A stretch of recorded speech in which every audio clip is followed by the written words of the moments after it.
Hi, everybody. Thank you for joining us today in this talk, Deep Learning Approaches to Multitrack Mixing. My name is Joseph Colonel. I'm currently a second-year PhD student at Queen Mary University of London in their Center for Digital Music, and I'm working with my advisor, Joshua Rice.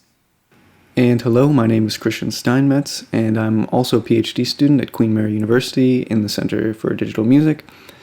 And I'm a first-year PhD student there, working with Josh Rice, and my focus is really on applications of deep learning, specifically for mixing and more broadly for audio engineering and music production applications, kind of trying to apply deep learning for high-quality audio processing. So to begin, we kind of want to introduce some previous work that's been done in the area of automated multi-track mixing that predates the deep learning approaches that we're going to talk about later in the talk. And there really have been two major approaches to dealing with these kinds of problems of automated multi-track mixing. The first is these expert systems, kind of a classical AI approach with a knowledge base and rules. And then other approaches would mostly fall into the category of machine learning based approaches, kind of these approaches that are doing classical machine learning algorithms like random forests or logistic regression and things like that. When we talk about an expert system or a knowledge engineered system, what we're talking about is an automatic system for mixing multitracks that bases its rules off of rules of thumb or best practices that can be found by consulting mixing engineers or the literature. As a case in point, I'll be focusing on a knowledge-engineered autonomous mixing system, which is a 2013 paper put together by Brecht de Man and Joshua Rice. So what they did was they first had to develop a knowledge base, and what they did was they consulted the textbooks, they consulted the mixing engineer's handbook, they consulted mixing audio. They compiled a list of all the rules that they could find regarding how to apply a compressor to a kick drum or what type of high pass to apply to an overhead, whatever it may be. And they then developed a set of rules and logic that would take input audio and apply this processing as a mixing system, essentially. So the pros of this type of system are that we're able to produce completely explainable decisions. So if you get a kick drum, it has an RMS at a certain level, and you want to apply a punchy compressor, you know exactly the knee width that's going to be applied, you know exactly the attack time, the release time, so on and so forth. But the drawback of this type of system is that it lacks sufficient complexity. There's a strict limit to what can be applied, and that's directly related to how large the knowledge base you make your system based off of. Now, in contrast to the expert systems, there are the machine learning approaches. And in the machine learning approaches, they're, have a quite similar outline to what we use for deep learning, where first we need to construct a relevant data set. We need to then apply whatever learning algorithm that's going to be to that data set, and then we need to just perform inference with that model to make some sort of prediction. So for example, we are using this paper here from Moffat and Sandler that was looking at using this ENST drums dataset, which contains a dataset of different drum recordings and different individual stems like the kick, snare, etc., and trying to learn how to mix them and match the mixes in the dataset that were just gain values, basically leveling these different sources. So they use this dataset and extract the coefficients that were used for those mixes. And now they want to use a regression classifier where they extract features from those input sources and then use random forests classifier to try to predict those gain coefficients directly. And they find some success in this approach, but they do note its limitations. And with the machine learning approaches, the major, benefit of them is that we now have really kind of a more free model than we did in the case of the knowledge-based or expert systems. Because now this, depending on whatever parameterization you can have a model that predicts kind of anything, any sort of mix within this space of mixes. But the real challenge here is that we just don't have enough data of this kind to generalize to tasks beyond this kind of task, for example. Because we need this parametric data, meaning that we would, in order to use this on full mixes of full songs, for every song within our dataset, we would need to know what were the EQ settings of every single EQ used in the mix and the compressor, what was the ratio, what was the attack time. And we just don't have this data. And there's another challenge in just collecting it, because audio engineers are going to be using different types of equipment, different plugins, or even different hardware pieces of gear to create these mixes. And we just can't record that data and use it in a useful way. And that's kind of where we hope deep learning may be able to come in and help with this problem. But before we move on to that, I want to introduce this online resource, this Automatic Mixing Papers website that contains like an interactive table and searchable table to help summarize all of the papers in this, or many of the papers in this area of intelligent music production, automatic mixing. So I encourage you to check that out if you're interested in seeing more of the papers in this field. These expert systems and these traditional machine learning systems for multitrack mixing often fail to generalize to real-world music production use cases. But with advancements in the field of deep learning for audio, there are now new architectures and new techniques that can be applied to the problem of multitrack mixing. The systems that Christian and I will be presenting on today are end-to-end deep learning systems for multitrack mixing. Now, when we say end-to-end, what we mean is that the input of the system is raw audio and the output of the system is raw audio. There's no intermediate feature representation. There's no targeting of a gain parameter explicitly. The network is just taught to learn multitrack mixing from input stems and output mixes. The systems we're showing today have been shown to surpass some of the previous machine learning and expert systems in some head-to-head perceptual evaluations. And finally, these systems have greater processing power and thus have greater flexibility to create some detailed mixes. So now JT is kind of motivated, how can deep learning potentially solve some of the problems we've had with the previous approaches? But there are also some really unique challenges in trying to apply deep learning to multitrack mixing that are somewhat unique to this task. Some of them are also generalized as well. The first problem is this problem of limited training data. And this isn't necessarily unique to multitrack mixing, but it's especially a big problem because of how limited we really are. So not only do we need good mixes, we need also the original tracks that were used to create those mixes. And in the datasets that we have available, like ENST Drums dataset, MedleyDB, or the Open Multitrack Testbed, we're talking about on the order of 100, 200, maybe multitrack mixes, which means this is orders of magnitude smaller than what would be available for computer vision related tasks. So this is a big challenge. We need models that can learn effectively from this limited data and generalize. The next problem is this concept of how do we evaluate mixes? What makes a good mix? And this is still an open research question. And it's also a very subjective process. Different audio engineers will answer differently. But thankfully, the research so far does show that there is some level of agreement between different mixing engineers. There's just some variance that exists there. So this is a good news that we can potentially uncover things, but the evaluation of what makes a good mix is still really difficult for our systems. And this is going to be important in the design and the actual evaluation of the models. The other big challenge is this high variability of the inputs that we're going to have to our model. Now, there's no consistent size, no consistent number of tracks that will exist in a project. There's no consistent structure to those, maybe this song has 6 different guitar parts, maybe this song has no guitar parts. So having the model's ability to be able to adapt to this is really important. The other big challenge is high fidelity. We need to have high fidelity outputs of the system, meaning we need high sampling rates above 44.1, and we need to have no artifacts added because audio engineers are not going to compromise these artifacts to create a mix.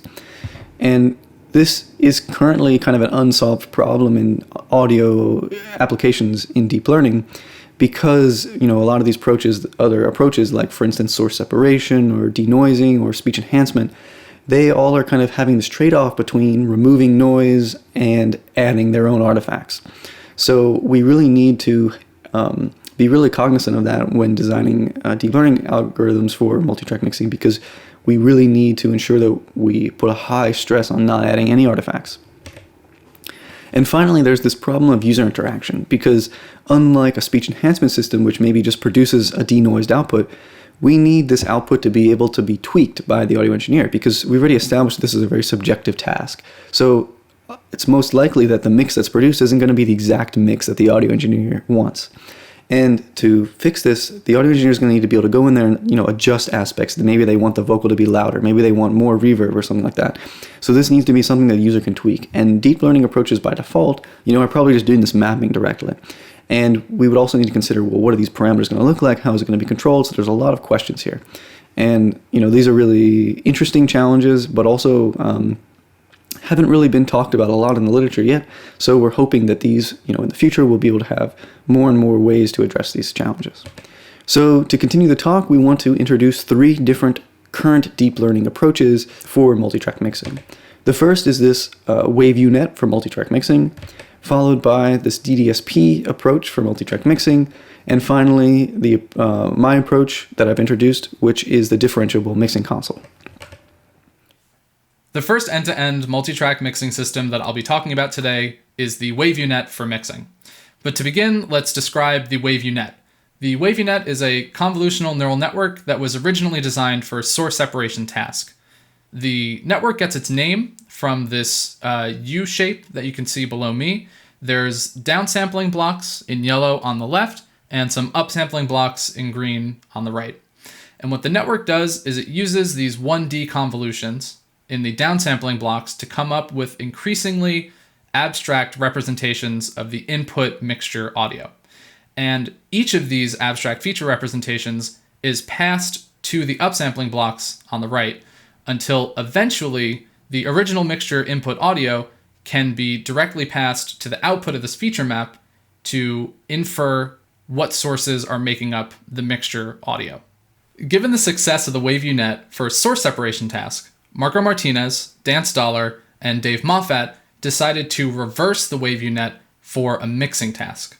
So instead of having a mixture of audio go through these downsampling blocks to come up with increasingly abstract feature representation, instead the group of stems to be mixed are passed through these downsampling blocks to come up with these abstract feature representations. The authors focused on the ENST drums dataset. It's a dataset that was put together in 2006 of multi-track live drum recordings. There are 3 separate drummers within the dataset, and they each perform various fills and hits and whatnot. And there are individual stems for the snare, for the overhead left, overhead right, so on and so forth. The network retains its shape. You still have the downsampling blocks on the left, the upsampling blocks on the right. And instead of having the input mixture of audio available at the output, the original content found in the stems are made available right before the network outputs its final mix. The authors have demonstrated that the WaveUNet is able to learn EQ, reverb, and compression in a black box manner.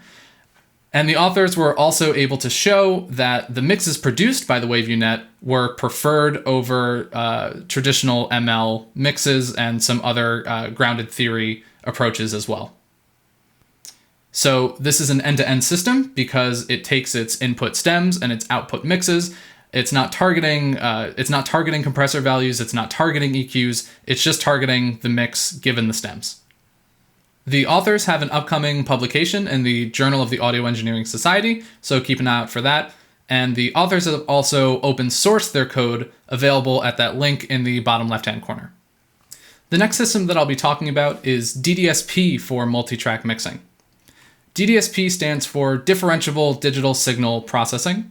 It is a Python and a JavaScript toolbox that's been put together by the Magenta team at Google. And what it does is it casts common DSP modules for use in neural networks. Some of the modules that we're talking about are convolutional reverb, FIR filters, delay lines, so on and so forth. In their 2019 ICLR paper, the Magenta team demonstrated the usage of DDSP modules in a sound synthesis and a timbre transfer exercise. They were able to do this by using DDSP's harmonic oscillators and filtered noise synthesizers. My advisor and I decided to begin exploring the DDSP toolbox by revisiting his 2010 paper, Reverse Engineering of a Mix. This paper outlines a procedure for retrieving mix parameters by using only stems and a mixdown. The way that you're able to do this is by modeling the mixing process as both a linear time invariant, or LTI system, combined with dynamic processing. And by using a least squares error optimization procedure, you can retrieve values like gain, the delay used, and EQ, and panning positions as well. With the DDSP toolbox, we've also been able to retrieve reverb values as well, although we're still figuring out what exactly to do with the dynamic processing. Given the sanity check, we moved on to developing a mixing system with DDSP modules. Similar to the WaveUnit approach that I just described, we're also using the ENST drums dataset because of its structured input and because of its closed domain. We're explicitly modeling the mixing chain with human-readable outputs rather than using a black box approach. And finally, all of the mixing decisions are made in a stemware fashion. Now, what I mean by that is using the DDSP toolbox differentiable MEL spectrogram, we take our input stems, transform them into the MEL spectrograms, and then pass those MEL spectrograms through a convolutional neural network. At the output of that network, we get a latent representation of our input stems Z, and we are concatenating this Z vector with a mixer ID.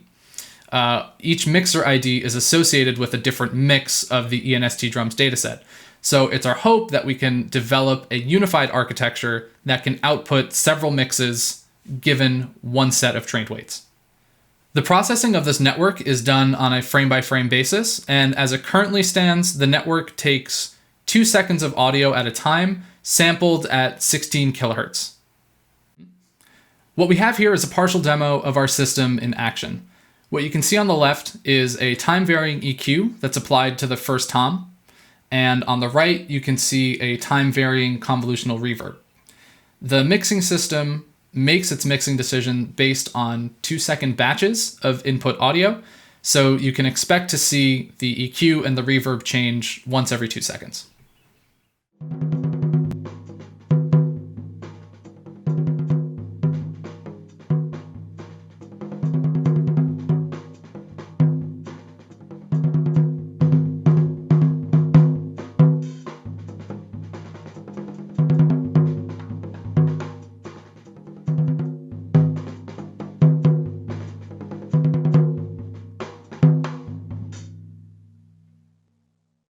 Thank you. So now that we heard about those two different systems from JT, I want to talk a little bit about some of our work, which is on the differentiable mixing console. And kind of the foundational idea of the differential mixing console, like many of the previous approaches like the JT is working on, is this idea that traditional DSP effects, the mixing console itself, EQs, compressors, etc., we already know that they can perform mixing, very well. This is what the audio engineer is already using. So we're saying that if we could build a model that learns to simply control these devices, this would be a really strong inductive bias for the mixing task. Because then the model wouldn't have to learn what is an EQ, what is a reverb. But the problem here is we need to consider that the mixing console needs to be differentiable. And so we kind of could imagine some sort of system where we have n input channels, and we have some neural network that is this here called the controller network, where we want to predict the optimal parameters for each of the channels in the mixing console to produce a good mix. But this requires the mixing console to be differentiable, which unfortunately it's not easily differentiable. For example, components like the dynamic range compressor may not be easily differentiable, and this is a big problem. So we can't backprop through this mixing console, at least in an easy way. So what we're proposing to do is instead replace every channel with the mixing console with its own neural network. And so we train one neural network to emulate a single channel of the mixing console. And by doing this, we can then copy this network across every input channel. And this will allow us to create a fully differentiable mixing console that's composed just of neural networks. But to the user, it should operate in a way that's very similar. So this neural network would take as input the parameters of an EQ and produce the processed audio. That's the high-level concept here. So to do this, here's kind of a picture of what, or diagram of what the system looks like from a high level, where we have this controller network like we saw before, and then the transformation network, where each transformation network is emulating the channel. And so we have weight sharing across all the input channels. So these models are all the exact same model, just copied multiple times across every input. And this design is meant to address many of the challenges that we spoke about at the beginning. And the idea here is that we have some strong inductive bias by pre-training both the transformation network and the encoder in separate tasks before we begin to mix. And this gives us a good inductive bias to learn from limited data. Then also to handle this problem of variable inputs, where we now have different number of inputs with different sources and different types of inputs, we use weight sharing very heavily across the entire network. So every subnetwork here has its weight shared across every input channel. So the net weights are the same, we just copied across every input channel. And this allows us to have to operate on mixes with any number of input channels that will fit into memory, of course. So we don't have to fix at training time the number of inputs we want to use, which is a really powerful result. To address the problem of high fidelity, our audio processing networks all operate at 44.1. And to address this problem of user interaction, the really nice thing is that the post-processor here will generate the mixing parameters for each channel directly. So for the first channel, we can see what was the gain of the channel, what was the EQ cutoff frequency, and all of these things. And it means that since we can view these, we can also have the user change them at any time and interact with the predicted mix to have the ability to tweak it. So another key aspect of our work was the introduction of this stereo loss function. And the reason we introduced this was because we were finding that the L1 loss or L2 loss on either time domain or frequency domain outputs was encouraging panning all of the inputs to the center, which is clearly not going to make a very good mix. So we have a theory as to why this was happening. So first, let's consider a mix in which we have this stereo field, and that there's an electric guitar in this mix in the ground truth that's panned all the way to the right side. So clearly, if we were to mix that guitar all the way to the right, we would have a loss of 0, let's say. Now, if we were to pan that guitar to the center, we would be somewhat right, because we would distribute this energy between the left and the right channel. And this would seem to make a bad mix, because now we're panned in the center. And then we notice that if we pan it all the way to the left, which we argue is more perceptually similar than panning to the center, the loss would be even higher. So we kind of notice that these types of losses aren't encouraging the right stereo behavior. Now, the reality is that, well, you could just say, well, the model just has to learn to pan it to the right side.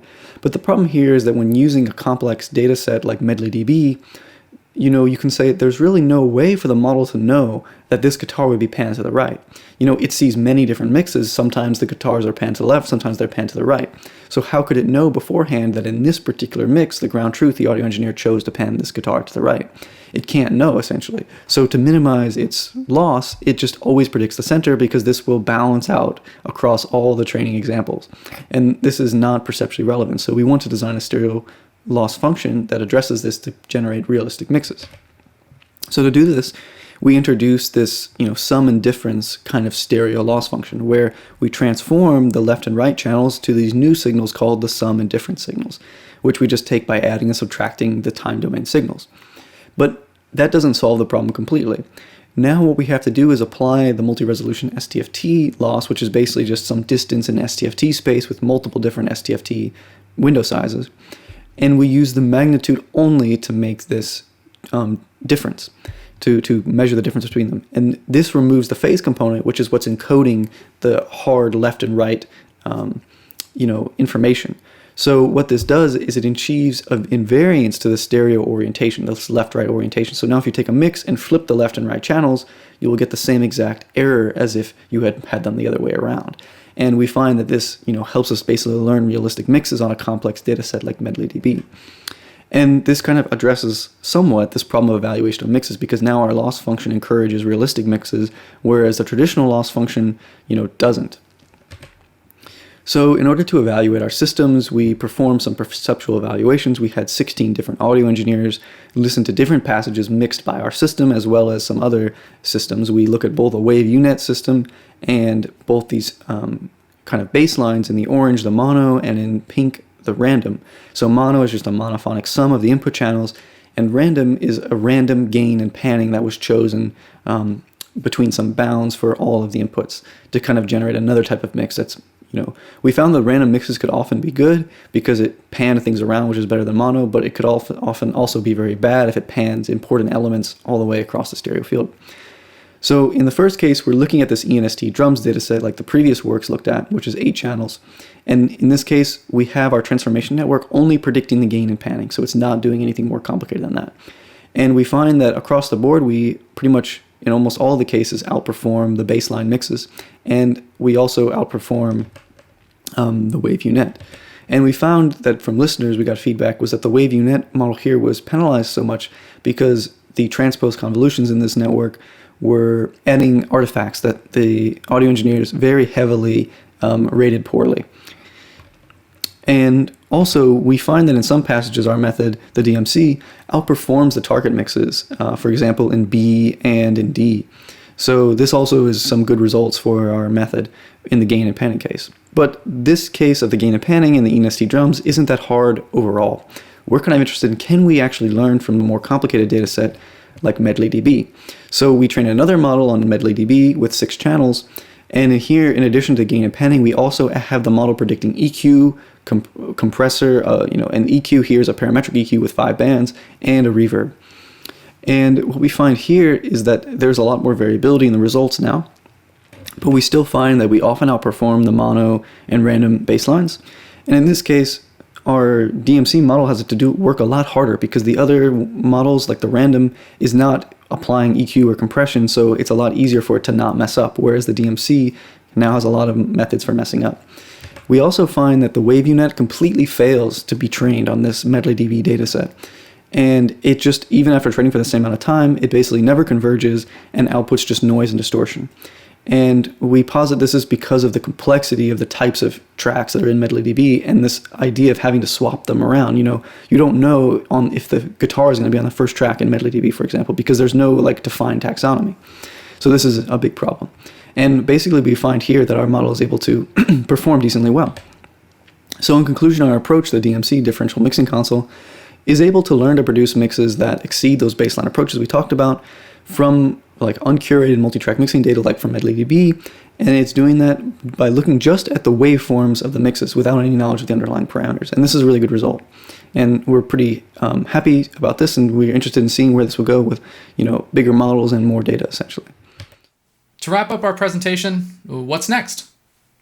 Who knows?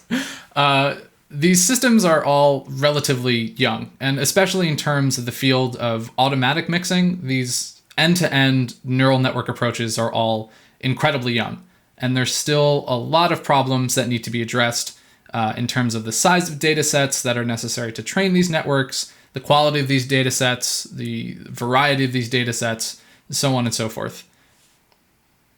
Also, these architectures are relatively young, and there's definitely room for expansion and improvement among each of them.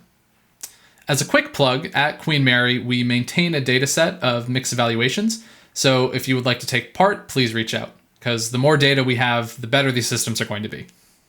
Thank you so much for tuning into this talk today. Please feel free to contact myself or Christian. Our Twitter handles are in blue. Our personal websites are right below that, or you can just reach out to us via email. Finally, here are the references that we used in our presentation, and thank you very much.